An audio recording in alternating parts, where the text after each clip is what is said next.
What's up, everybody? Benja Welldone coming at you live on this beautiful, tranquil Saturday morning. Today is October the 17th. How are you doing? Took me a little bit there just to get it out, get all my thoughts processing together. So here's the thing. You got to stay ready. You got to stay ready for opportunity. This isn't some motivational speech where I tell you how to live your life or anything like that, but I'm being honest with you about something. When this corona period started, I told myself that me as a aspiring comedian, amongst other things, and jiu-jitsu practitioner, am going to be improvising, working on creating and doing new things in every possible way. So not if, but when an opportunity comes, I'll be ready. And guess what? It did. I've been given the great opportunity to be a performing comedian at a very, very, very, very large event. And even though I wasn't given opportunities, I was creating opportunities. I was creating moments through hard work and practice and whatnot to answer the call, to be able to rise to the occasion, which is exactly what I did and what I'm doing. You know, through this whole period, everyone, myself included, everyone has had the opportunity to do less or more. I chose to do more. I think it's really important when nothing is going on, when you don't have opportunities given to you, or if opportunities have potentially been taken away, or whatever the case might be, to, I've said this before and I'll say it again, to create an opportunity. And if there isn't even a way to create it circumstantially, for example, like the shutdowns of restaurants or clubs or whatever the case is, or you can always improvise. You can always find ways, okay? Now, this may sound silly to others, but it's completely true. You know how in boxing they have boxers, they do something called shadow boxing, where they work on beating themselves? Well, jiu-jitsu, for example, that you do that with someone. But while it was closed here in Texas, the place where I train at, I studied video after video, match after match of a lot of the greats, and I didn't really try to connect any dots. I didn't really try to see something they did. I just sort of just let it flow. And I did that with comedy too and stuff like that, with a back intention. And what I mean by a back intention is just like something that, you know how sometimes like there might be something that you're looking for, but you don't really exactly know what it is, but when you see it, you know it's right. That's what I did with jiu-jitsu, and that's what I did with my comedy. You know, there's certain people that I gravitate towards, not just in jiu-jitsu, but in comedy, both. And I keep repeating that because there's so many parallels to whatever you do in life and comparing it to jiu-jitsu, because jiu-jitsu is essentially using your own body, weight, size, etc., to nullify somebody's weight, strength, whatever the case may be, all solely based off of technique. It is one of the very few martial arts, if only, that a smaller opponent with proper technique can defeat a larger opponent. And that's what I'm on my way to do right now.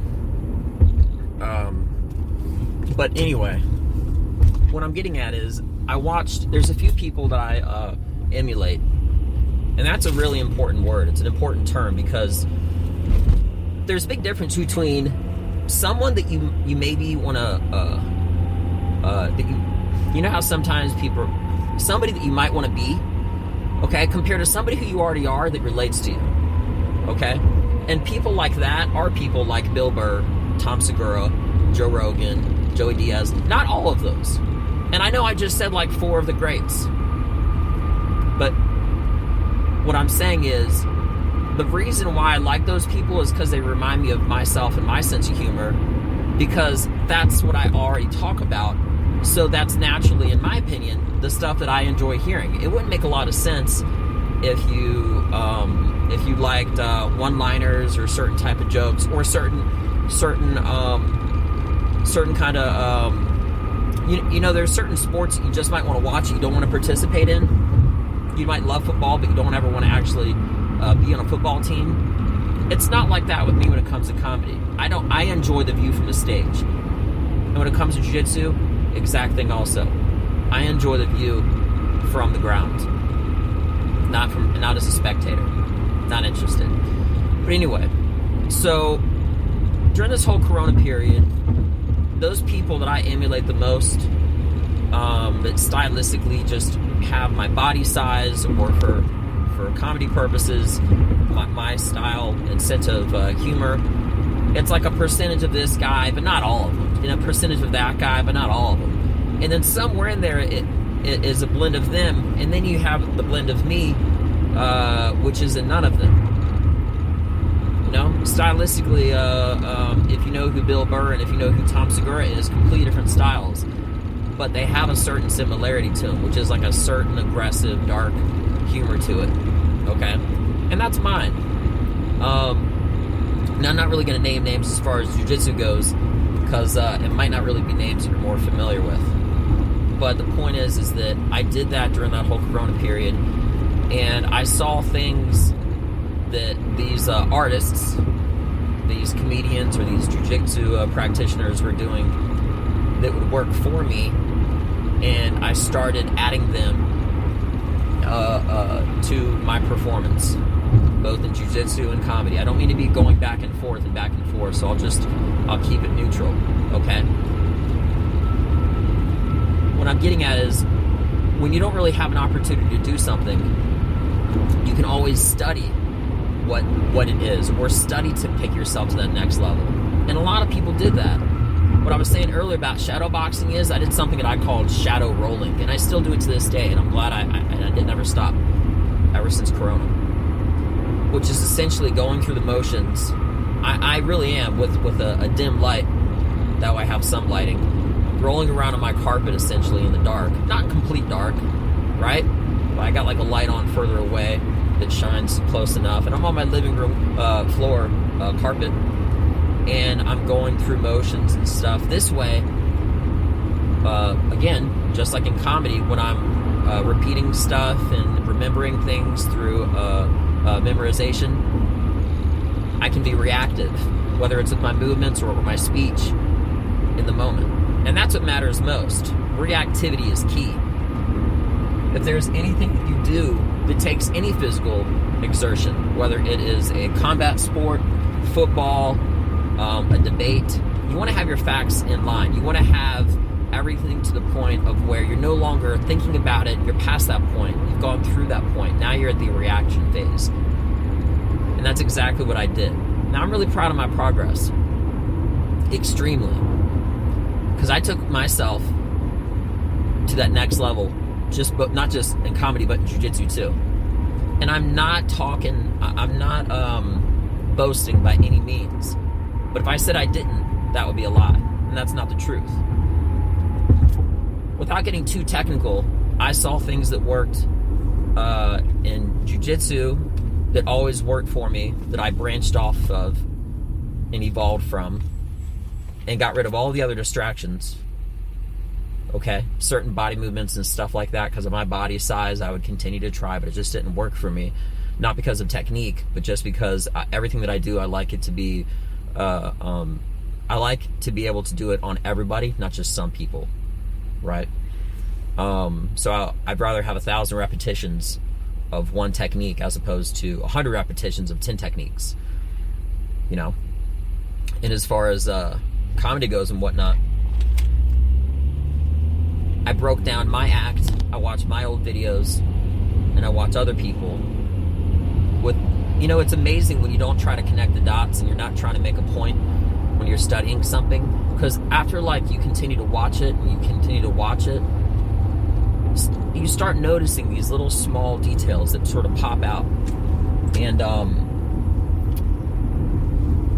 you know, when I'm going to jiu-jitsu at the end, lead instructor, the owner of the gym, amazing, great guy, phenomenal person, he is going to be asking any questions, and then anytime he makes a small comment, it's like ground shattering information that's so common sense, but he sees those fine details.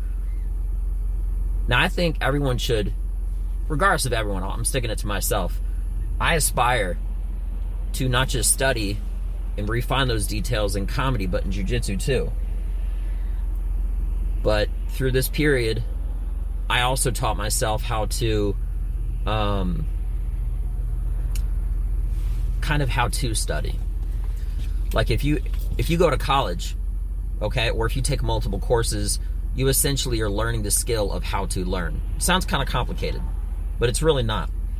There's a certain way that there's a lot of different ways to learn material, and stylistically, I found ways that work best for me.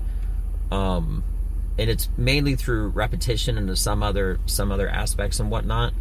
But I'm thankful, I'm ready, and now that gyms have started open, I'm able to apply everything that I've been studying and apply it towards jiu-jitsu. Now that comedy clubs are starting to open, I'm saying stuff that I'm literally looked at as though I was a completely different act, a completely different style of comedy, as opposed to what I had previously done. You know, I try not to talk about myself too much, okay? And I know this is supposed to be my show so that people can get to know me, to promote myself, but I started out by saying stay ready, and I meant that because of the fact that I've been staying ready and working on material, improvising everywhere I could go. Gas stations, food court in a mall, getting my tires changed, everywhere I could go, everywhere imaginable. Seriously, there's people, I would do comedy, right? Because all the clubs and open mics or whatever would close down. I took my new ideas to reality. I started saying to people, and I'm making people bust out laugh every sentence. Again, that sounds boisterous and like I'm boasting, but I'm not. It's a really rewarding feeling when you know your hard work paid off, but at the exact moment, it's also not, because if you work hard, you should expect your results. And again, that sounds cocky, but it's not. You know, if you work hard in the gym, you're going to get those results. And I've been working hard on this off period, and I've been given the great opportunity to be a part of a very, very large comedy show with more minutes than I've been purposely given before. And I have all the material that I've already vetted, and the reason why I did is because I wanted to, again, stay ready. I stayed ready. Opportunity knocked. I answered the bell, and I'm ready. I'm ready to do this show, and I'm excited about it. Now, I'll be letting out more information about the details of this event. I might put it online, but with comedy, it's sort of a weird thing because you don't want people to take your jokes, and also there's a side fact that if people watch your material, why do they want to watch you live? Because they can watch it on YouTube for free as opposed to paying a ticket. Like, it's silly, but it's true. But to say the least, there should be potentially thousands of people at this event that I'm going to be going to, and I'm going to be one of the comedians for it. So I'm extremely thankful. I stayed ready, and that's what you always got to do. You just always have to be prepared to answer that call and take that next moment to go that next level. For a guy that said, myself, that this wasn't a motivational speech, maybe, just maybe, there was something motivational in there that could help you out. And if it does, that's great. If not, that's okay too. But I'm pretty sure everyone can relate to the potentialness of stagnant waters. You know what I mean? The non-motion, the non-activities, because of this this pandemic that happened and whatnot. Right?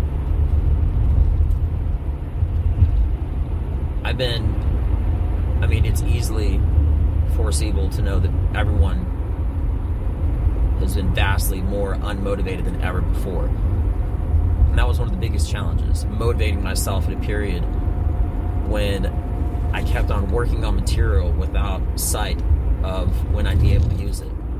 But I kept everything alive. You got to keep that fire burning. You got to keep that want inside. And do anything you can every single day just to keep that fire going. Whether it's studying or exercising or practicing or reviewing, there's tons of different ways. So just remember, I'm going to leave you on this. If you don't have an opportunity, create an opportunity. If you're at a place for some reason or another that opportunities circumstantially aren't even allowed to be created because of whatever reason, and we'll just say this pandemic, because of everything being closed and whatnot, you can still study your old material, come up with new ideas, and study others that would potentially help you. I've done enough talking. I hope everybody has a beautiful day, and I really look forward to having a bigger audience so that everyone can hear back from me, and I can hear from them, and bounce ideas off each other, and get to really know everybody as they start to get to me know too, as I climb up the ranks of comedy. So anyway, that's all I got. Everybody have a beautiful day. I'm Benja Welldone. Check me out. Peace.